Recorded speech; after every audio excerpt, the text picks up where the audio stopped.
मैं कपिल कांत शर्मा एक बार पुनः आपके अपने YouTube channel success with Kapil पर बहुत स्वागत करता हूं। आज हम लेकर आए हैं सरलीकरण के 110 से आगे क्वेश्चन। 111 से आज हम यहां पर क्वेश्चन स्टार्ट करने जा रहे हैं सरलीकरण के। अगर अभी तक आपने 110 तक के क्वेश्चन नहीं देखे हैं भाई, तो वीडियो के आई बटन और वीडियो की एंड स्क्रीन पर उन वीडियो के लिंक मिल जाएंगे जिनके द्वारा आप अपने 1 से 110 तक के क्वेश्चनों को हल कर सकते हैं। साथ ही साथ आपके लिए हमने बिल्कुल एक अलग से मैथ के लिए चैनल बनाया है जिसका नाम है मैथ सॉल्यूशन। मैथ सॉल्यूशन का लिंक आपको वीडियो के डिस्क्रिप्शन बॉक्स में मिल जाएगा और वहां पर जाकर आप डायरेक्ट मैथ सॉल्यूशन को भी सब्सक्राइब कर सकते हैं, क्योंकि मैथ सॉल्यूशन पर जितने भी प्रीवियस ईयर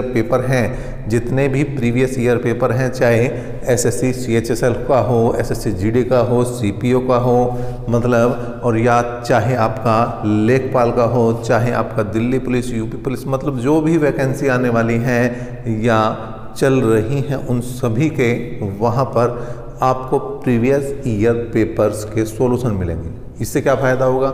आप जिस तैयारी को करने जा रहे हैं, जिस परीक्षा में बैठने जा रहे हैं, उसका लेवल आपको पता लगेगा। और अगर लेवल पता लग रहा है, इसका मतलब कहीं ना कहीं आप अपनी तैयारी को जांच सकते हैं कि भाई इतनी तैयारी मेरी है या नहीं है। इस टाइप का क्वेश्चन आएगा तो मैं किस तरह से उसे हल करूंगा। तो ये सारी चीज़ें आपको कहाँ पर मिलने जा रही हैं? मैथ सॉल्यूशन पर। तो मैथ सॉल्यूशन का लिंक दे दिया गया है डिस्क्रिप्शन बॉक्स में, वहाँ से आप कर सकते हैं चैनल को सब्सक्राइब और वीडियो को लाइक और शेयर भी कर सकते हैं। चलिए देखते हैं आज का पहला क्वेश्चन, जो क्वेश्चन नंबर 111 है। तो क्वेश्चन नंबर 111 क्या है? क्वेश्चन नंबर 111 की बात करते हैं भाई। 600 रुपये को एबीसी में इस प्रकार वितरित करना है कि ए के भाग के 2/5 से 40 रुपये अधिक, बी के भाग के 2/7 से 20 रुपये अधिक और सी के भाग के 9/17 से 10 रुपये अधिक सभी बराबर हैं, तो ए का भाग कितना है? देखिए इस क्वेश्चन को हम दो तरीके से करेंगे, दो तरीके से बता सकते हैं। पहले देखते हैं पूरा प्रॉपर तरीका क्या है भाई। उसने कहा ए के भाग के 2/5 से 40 अधिक, ए के भाग के 2/5 से 40 अधिक, बी के भाग के 2/7 से कितना 20 अधिक और सी के भाग के 9/17 से 10 अधिक आपस में बराबर हैं, तो ए का भाग आपको बताना है, जबकि टोटल जो है वो 600 है। अच्छा, जब ये आपस में बराबर हैं, इसका मतलब इनके बराबर मैंने एक वैल्यू मान ली के, क्या मान ली? इन सब के बराबर के मान ली। यहाँ से अगर मैं ए की वैल्यू निकाल लूँ तो ए गुणा 2/5 प्लस 40 बराबर किसके रखूँगा? मैं के रखूँगा। सभी को किसी एक पद में ले जाऊँगा और फिर काम कर दूंगा इसका मैं तमाम। इसका मतलब ए गुणा 2/5 बराबर क्या होगा भैया?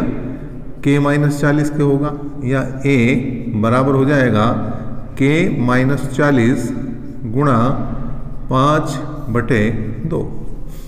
अब दूसरी बात करें इसी तरह से, b गुणा 2/7 प्लस 20 बराबर भी किसके रखा जा सकता है? के रखा जा सकता है। जब ये सारे आपस में बराबर हैं और के को उनके बराबर माना तो ये भी रखा जा सकता है। तो इसी तरह से हम b की वैल्यू निकाल देंगे भाई। तो यहाँ से b की जब वैल्यू निकालेंगे हम तो क्या बनेगा भाई? ये पहले 20 उधर जाके माइनस हो जाएगा, फिर b इक्वल हो जाएगा k माइनस 20 गुणा 7/2। और इसी तरह से आप c की वैल्यू भी निकाल लेंगे। किसकी निकाल देंगे भाई? c की वैल्यू। तो c की वैल्यू निकालेंगे तो c गुणा 9/17 और बराबर हो जाएगा k माइनस 10, या c बराबर हो जाएगा k माइनस 10 गुणा 17/9।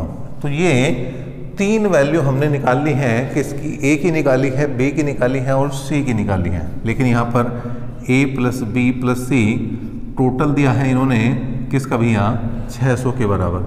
a का मान है k माइनस 40 गुणा 5/2, इसका मान रखेंगे k माइनस 20 गुणा 7/2 और ये रखेंगे k माइनस 10 गुणा 17/9 बराबर किसके हो जाएगा भैया? 600 के हो जाएगा। किसके हो जाएगा? 600 के। तो पहले यहाँ से हम वैल्यू निकालेंगे किसकी भैया, के की। तो के की वैल्यू निकालने के लिए आपको एलसीएम लेना पड़ेगा। एलसीएम कितना आ जाएगा, 2 2 और 9 का 18।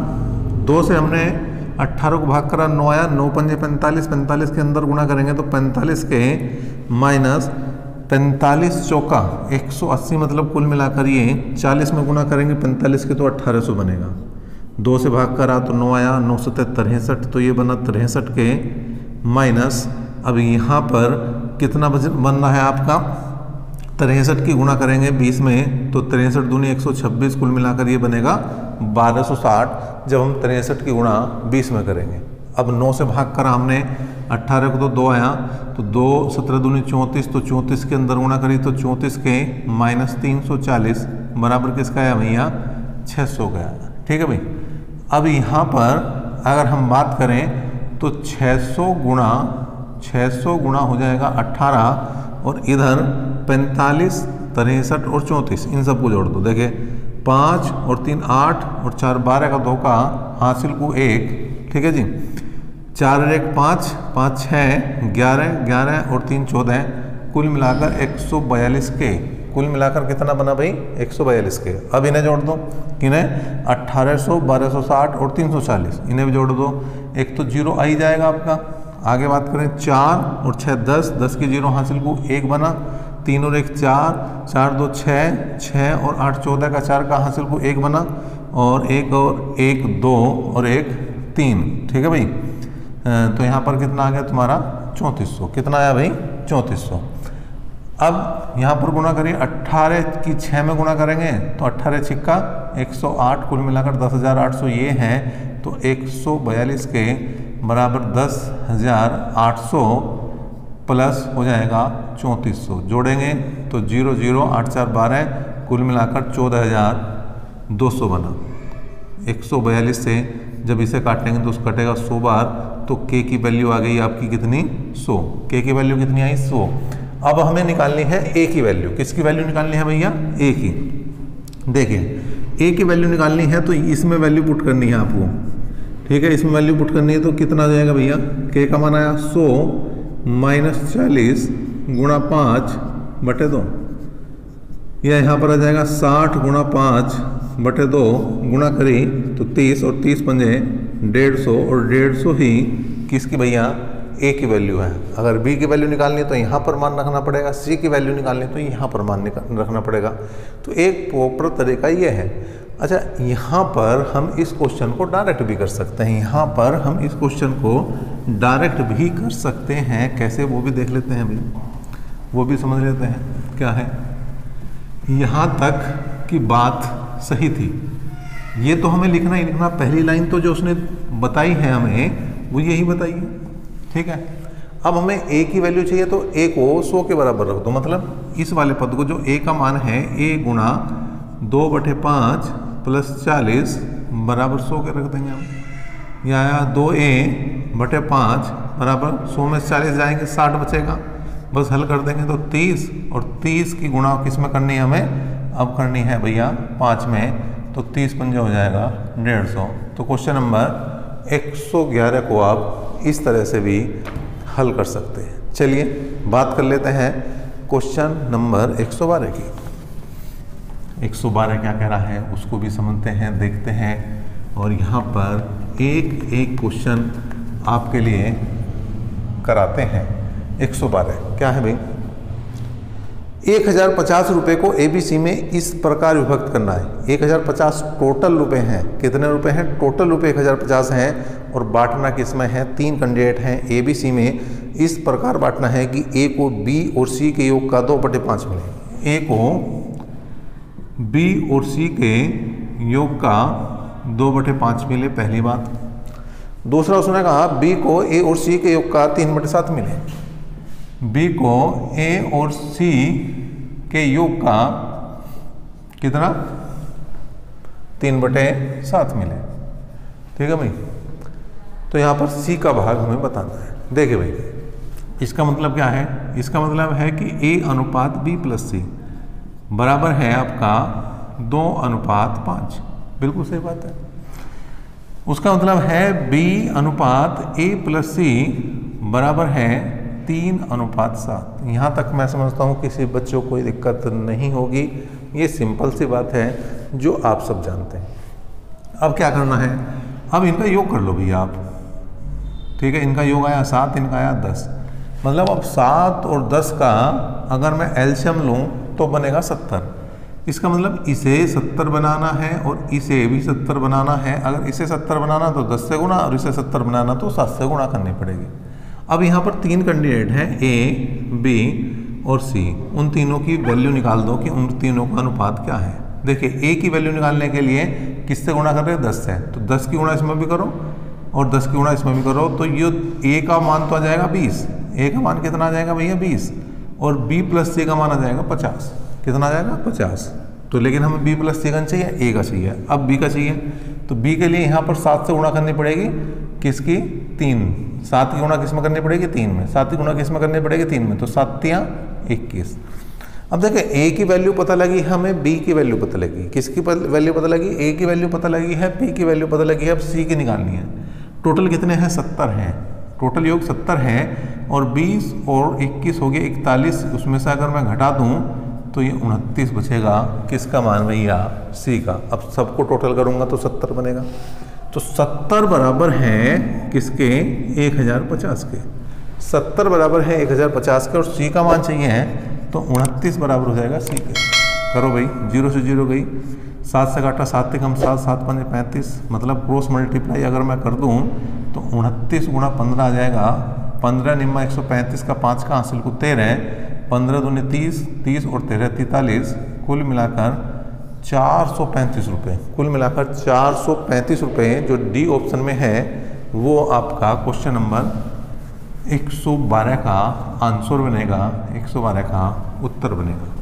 चलिए भाई आगे बढ़ते हैं और बात कर लेते हैं क्वेश्चन नंबर 113 की। 113 क्या है भाई, 116 को 4 भागों में इस प्रकार विभक्त करना है कि ए के भाग में 5 जोड़ने पर, बी के भाग में 4 घटाने पर, सी के भाग में 3 से गुणा करने पर और चौथे भाग में जो है 2 से भाग देने पर। मतलब पहले भाग को मैं ए कह दूं, दूसरे को बी कह दूं, तीसरे को सी कह दूं, चौथे को डी कह दूं, कोई दिक्कत आपको नहीं होनी चाहिए।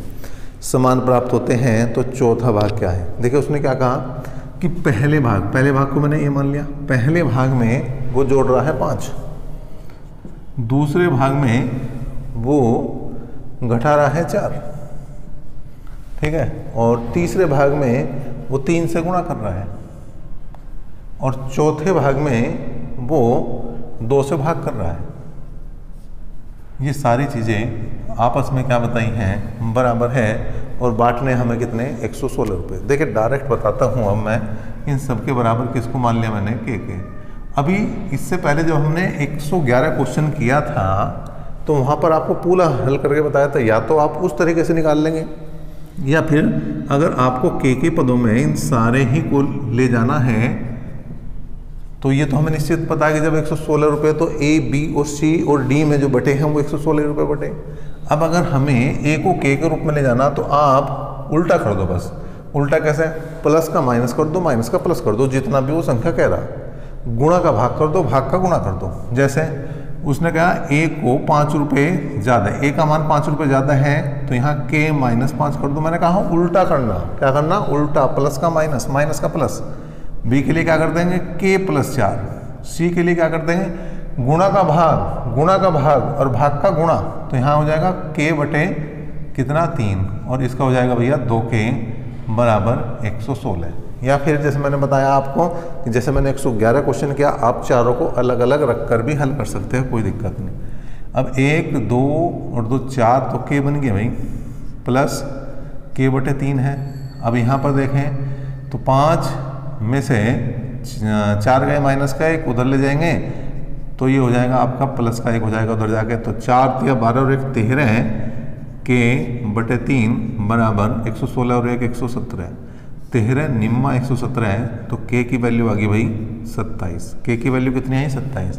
लेकिन हमें निकालनी है चौथे की वैल्यू। तो d बटे 2 बराबर है के और d बटे 2, के की वैल्यू है 27 तो d का मान आ गया 27 दूनी 54 रुपये। और यही जो है आपका क्वेश्चन नंबर 113 का सही जवाब भी है।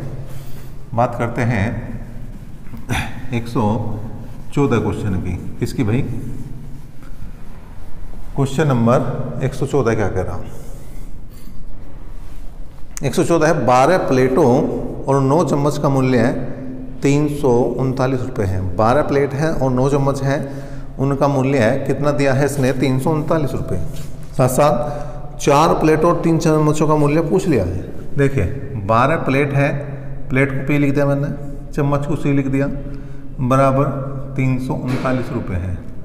अब 4 प्लेट और 3 चम्मच का मूल्य बताना है। 4 प्लेट और 3 चम्मच का मूल्य बताना। अच्छा एक बात देखो कि अगर मैं इसे 3 से भाग कर दूं तो 3 चौक 12, 3 तिया 9, मतलब डायरेक्ट जो है अगर एक समीकरण से वो दूसरे समीकरण का मान पूछ रहा है तो कहीं ना कहीं या तो गुणा हो रही होगी या भाग हो रही होगी। यहाँ पर हो रही है भाग, यहाँ पर तिहाई हुआ, यहाँ पर तिहाई हुआ, तो इसका भी भैया तिहाई कर दो। तो 3 एकम 3, 3 एकम 3 और 3 तिया 9, 113 रुपये इस क्वेश्चन का आंसर बिल्कुल बन जाएगा। किसका भैया? 114 का। 115 क्वेश्चन भी लगभग इसी तरह से हैं। क्या है?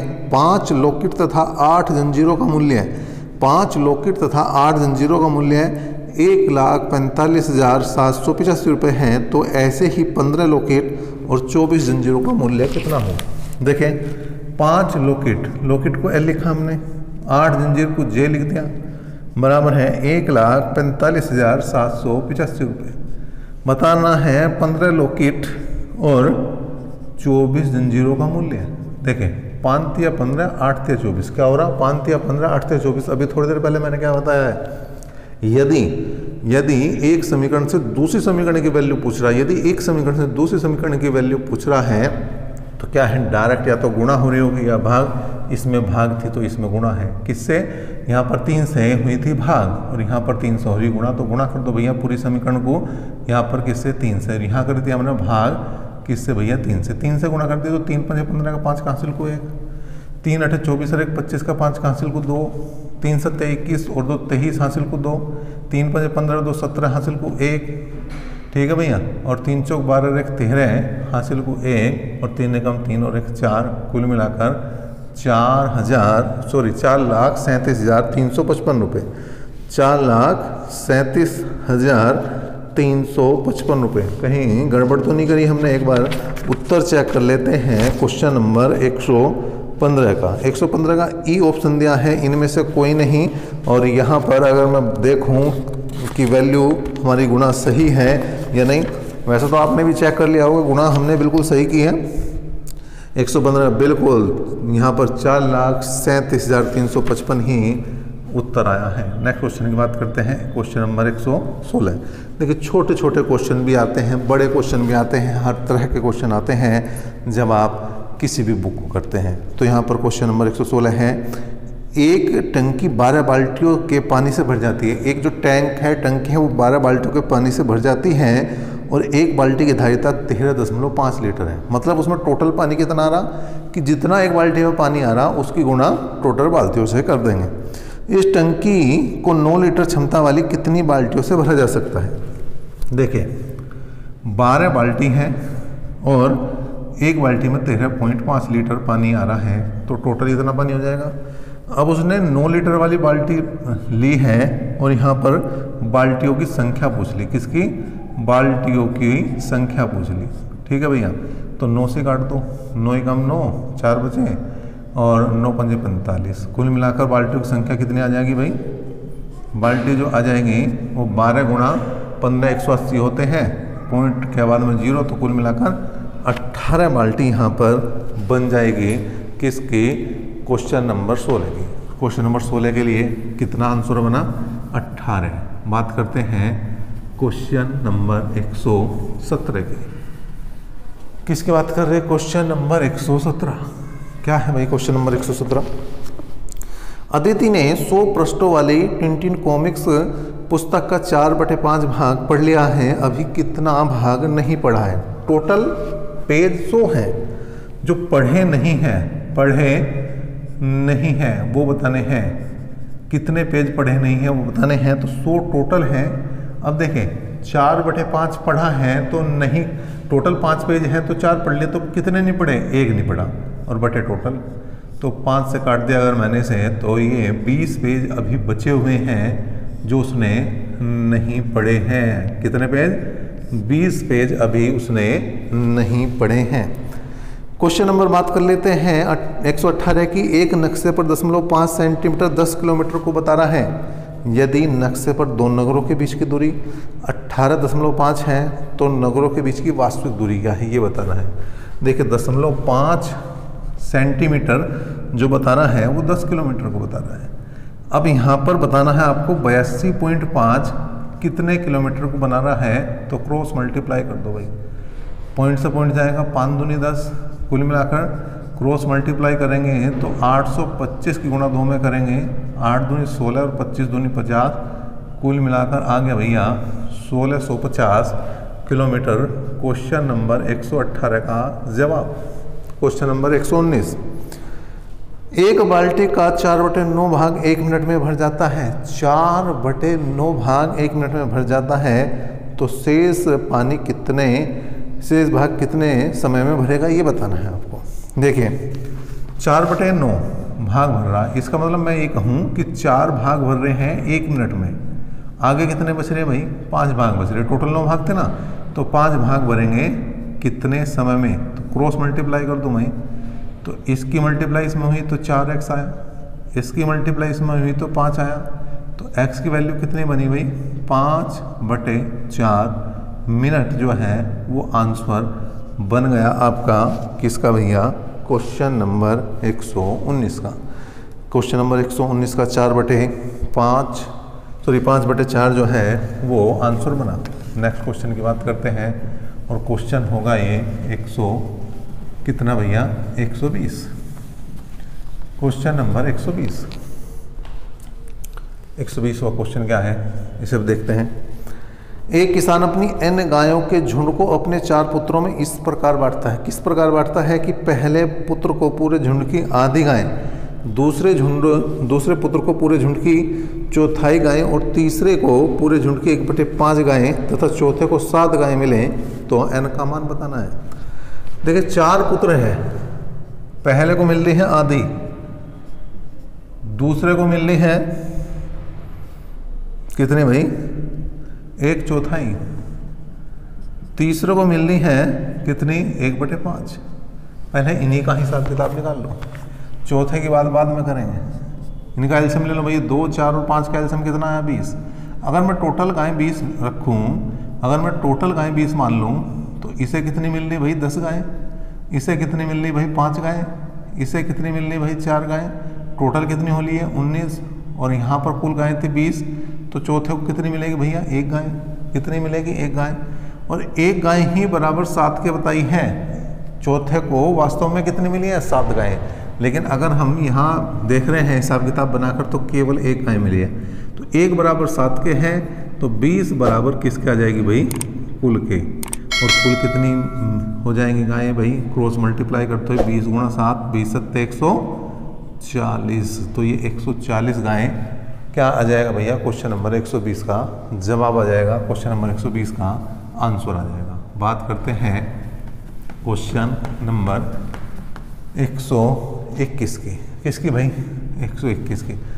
121वें क्वेश्चन पर आ चुके हैं, लेकिन अगर आपने अभी तक वीडियो को लाइक नहीं किया तो वीडियो को लाइक कर दें, शेयर नहीं किया तो दोस्तों को कम से कम शेयर कर सकते हैं, अपने मित्रों को, सखाओं को, चाहने वालों को जोड़ सकते हैं, और भाई नहीं जोड़ना चाह रहे हैं तो कोई बात नहीं, आप कम से कम अपना भला तो करें, क्योंकि अगर जब तक आप खुद अपने कॉपी पेन लेकर नहीं बैठेंगे, मैं यहाँ कितने ही क्वेश्चन करा लूँ, कोई फ़ायदा नहीं होने वाला। आपको अगर सीखना है तो अपनी कॉपी, अपना पेन और अपनी किताब भी उठाकर बैठना है और इन क्वेश्चनों को देखना है, करके अपने आप भी देखेंगे तभी बात बनेगी। चलिए बात कर लेते हैं क्वेश्चन नंबर 121 की। राम सिंह ने अपनी संपत्ति में से आधा भाग अपनी पत्नी को दिया, बाकी बची संपत्ति का आधा भाग उसने अपने पुत्र को दिया और शेष संपत्ति का 1/3 उसने पुत्री को दे दिया। यदि पुत्री को 1,25,000 रुपये मिले हों तो सारी संपत्ति का मूल्य कितना है। देखो भाई, कुल संपत्ति कितनी है पता नहीं हमें,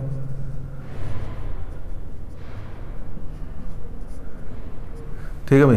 कुल संपत्ति कितनी है पता नहीं, लेकिन पहले 1/2 भाग उसने पत्नी को दिया, फिर 1/2 भाग जो बचा उसको पुत्र को दे दिया, और फिर 1/3 भाग जो है वो पुत्री को दिया, और यही बना भाई 1,25,000 के। किसके बराबर बना? 1,25,000 के। कुल संपत्ति निकालनी तो गुणा कर दो भाई। कुल संपत्ति अगर मुझे निकालनी है तो मैं गुणा कर दूंगा, 2 दूनी 4 तिया 12 की गुणा करूंगा। किसमें? 1,25,000 में 12 गुणा कर दूंगा, तो 3 जीरो तो डायरेक्ट आ गई भाई। 12 पंजे 60 का मतलब हासिल को 6 जाएगा, 12 दूनी 24 और 6 हो गए 30, 3 12 कम 12 और 3 15। तो इसका मतलब ये कितने बनेंगे भाई? 15 लाख रुपए बनेंगे। 15 लाख रुपए पहले ही ऑप्शन में है। देख लेते हैं 121 का ए ऑप्शन बिल्कुल सही जवाब है। बड़ा छोटा सा क्वेश्चन रहा है आपका। क्वेश्चन नंबर 122 की बात करते हैं, क्या है 122 क्या कह रहा है उसको भी देखते हैं भाई। एक फल विक्रेता कुल सेवों की संख्या का आधा तथा एक सेव पहले ग्राहक को, शेष का 1/3 तथा एक सेव दूसरे ग्राहक को, शेष का 1/5 तथा एक सेव तीसरे ग्राहक को बेचता है। उसके पास 3 सेव बचते हैं, तो प्रारंभ में कितने सेव थे? तो इसके क्वेश्चन को जो हम करेंगे वो ऑप्शन से करेंगे। 15 है, 18 है, 20 है और यहाँ पर 25 है। उसने कहा एक फल विक्रेता कुल सेवों की संख्या का आधा तथा एक सेव पहले ग्राहक को। देखिए पूरा फल देगा पहले वो, ठीक है। तो ना तो आधा 15 का हो सकता पॉइंट में बनेगा, और ना आधा हो सकता किसका भैया 25 का। तो ये दोनों तो वैसे ही हट गए। अब यहाँ पर उसने कहा कि पहले ग्राहक को उसने आधा, आधे से एक अधिक, तो आधा करो 9 और 1 10 दे दी, तो बचे कितने? 8 आ गए। उसके बाद जो शेष संख्या बची उसका 1/3। अब इसका 1/3 नहीं हो सकता, इसका मतलब उत्तर बना सी ऑप्शन। करके देखना चाहो करके देख लो इसे। उसने कहा पहले ग्राहक को उसने आधा और एक सेव, आधे हो गए 10 और 1 11 दे दिए, तो बचे 9। दूसरे ग्राहक को उसने इसका 1/3 और एक सेव, 1/3 करेंगे तो 3 और 3 और 1 4 दे दिए, तो बचे कितने भाई? 5। और तीसरे ग्राहक को इसने 1/5 जो बचा उसका 1/5 और एक सेव, इसका 1/5 निकालेंगे तो 1 और 1 और दिया तो 2 दे दिए, तो बचे कितने? 3। और उसने यही कहा कि 3 सेव लास्ट में बच रहे हैं, तो 122 का जो है वो जो उत्तर बनेगा वो सही कितना बनेगा भैया? 20 ही सही बनेगा। क्वेश्चन नंबर 23 की कर लेते हैं बात। क्वेश्चन नंबर 23 क्या कह रहा भाई? क्वेश्चन नंबर 23 देखिए भाई, एक व्यक्ति को लक्ष्य पर निशाना लगाने के लिए प्रत्येक बार 1 रुपया मिलता है और निशाना चूकने पर 1 देना पड़ता है। 100 बार उसने निशाना लगाया, 30 रुपये मिले, तो कितनी बार निशाना उसने चूका है ये बताना है। देखिए टोटल 30 रुपये मिले हैं, या तो निशाना लगेगा या निशाना चूक जाएगा। अगर निशाना चूक गया तो उसे हमने x मान लिया। टोटल 100 बार उसने निशाना लगाया, तो 100 - x बार उसका लगा होगा। लगाने के लिए उसे कितने? 1 रुपया मिल रहा है, और ना लगाने के लिए जब निशाना चूक रहा है तो उसे 1 रुपया देना पड़ रहा, मतलब माइनस हो रहा। बस इसे हल कर दो भाई। देखिए भाई कितना आया? 100 - x बराबर 30। कुल मिलाकर 100, 30 में से घटा दो 100 को, 100 - 30 और बराबर हो जाएगा 2x, या 70 बराबर 2x, या x की वैल्यू कितनी आई भाई? 70/2 मतलब 35। तो क्वेश्चन नंबर 123 का जवाब अब है 124। कौन सा भैया? 124। रेल के एक आधे टिकट का मूल्य पूरे टिकट का आधा है। रेल के एक आधे टिकट का मूल्य पूरे टिकट का आधा है, किंतु आधे टिकट का आरक्षण पर प्रभार पूरे टिकट जितना है। 2 स्टेशनों के बीच एक आरक्षित प्रथम श्रेणी टिकट का मूल्य 525 है तथा एक पूरे और एक आधे आरक्षित प्रथम श्रेणी टिकट का मूल्य 850 है। आरक्षण प्रभार कितना है ये हमें बताना है।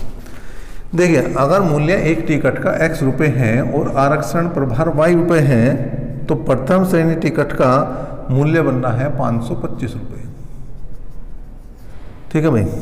अब उसने कहा एक पूरे और एक आधे, एक पूरे और एक आधे मतलब यहाँ तो जो रेट लगेगा वो 1.5 का ही लगेगा, लेकिन जो आरक्षण प्रभार है वो 2 लगेंगे। आरक्षण प्रभार में कोई छूट नहीं है, गवर्नमेंट अपना पूरा पैसा लेगी भैया, और बराबर बनने 850। आरक्षण पर भार की वैल्यू निकालनी, मतलब हमें y की वैल्यू निकालनी। पहले 2 से गुणा कर दो इसे, तो ये आया भाई 3x + 4y बराबर आया 85 दूनी 170, कुल मिलाकर 1700। समीकरण नंबर 2 और ये है 1। ठीक है भाई। अब हमें x हटाना है, तो मतलब 3 से गुणा करो, लिख दो 3x + 3y बराबर 5 × 15 और 25 × 75। समीकरण नंबर 3 बनी, घटा दो जी, घटाते ही काम बन गया। y बराबर 125 रुपये जो है वो क्या है, आरक्षण पर भार है। क्वेश्चन नंबर 124 का ये उत्तर भी है। बात करते हैं 125वें क्वेश्चन की। क्या है भाई क्वेश्चन नंबर 125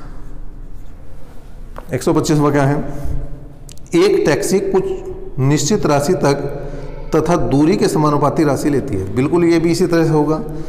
तो 16 किलोमीटर का चार्ज 156 रुपये है, 24 किलोमीटर की यात्रा का चार्ज 204 रुपये है। तो 30 किलोमीटर की यात्रा का हमें क्या बताना है, चार्ज बताना है। देखिए भाई, हमने मान लिया एक निश्चित राशि तो ले गई, उसके बाद 16 किलोमीटर के हिसाब से पर किलोमीटर का चार्ज लिया, तो वैल्यू बनी 156 रुपये। ठीक है भाई। फिर उसने एक निश्चित चार्ज ले गई 24 किलोमीटर के लिए, जो बात बनी वो बनी 204 रुपये की। ठीक है भाई। 30 किलोमीटर के लिए बताना, तो x और y की मान निकाल लो, और वैल्यू जो निकाली जाएगी x + 30y की निकालनी है आपको। ठीक है भाई। हल करो भाई, घटा दो पहले तो डायरेक्ट ही। तो यह बचा -8y बराबर -14 में से 6 जाएंगे, 8 बचेंगे, और यहाँ बचा 9 में से 5 गए 4 बचेंगे, 8 × 6 = 48। इसका मतलब पर किलोमीटर जो किराया है वो 6 रुपये। अब ये 6 रख दो कोई सी में भी भाई, पहली में रख दो, तो 16 × 96, इसका मतलब 156 में से 96 घटा देंगे तो कितने बचेंगे भाई, 0, और 15 में से 9 गए 6 बचे, मतलब 60 रुपये वो निश्चित चार्ज लेता है। वैल्यू किसकी निकालनी है, x + 30y की। किसकी, x + 30y की। 30 किलोमीटर का चार्ज क्या है, तो x का मान 60 है, y का मान हमने निकाला है 6 है, तो कुल मिलाकर 60 + 36 18 180, तो बनेंगे 240 रुपये। किसके भैया, क्वेश्चन नंबर 125 का ये आंसर बनेगा 30 किलोमीटर का। जो 30 किलोमीटर का चार्ज है वो कितना बना, 240 रुपये, जो बी ऑप्शन में यहाँ पर दिया गया है। बी ऑप्शन में 240 दिया गया है। उत्तर भी चेक कर देते हैं आपके लिए, बिल्कुल सही जवाब है। बी ऑप्शन ही इस क्वेश्चन का सही जवाब बनेगा। तो इस तरह से हमने अभी तक कितने भैया 125 क्वेश्चन देख लिए हैं। आगे भी इसी क्रम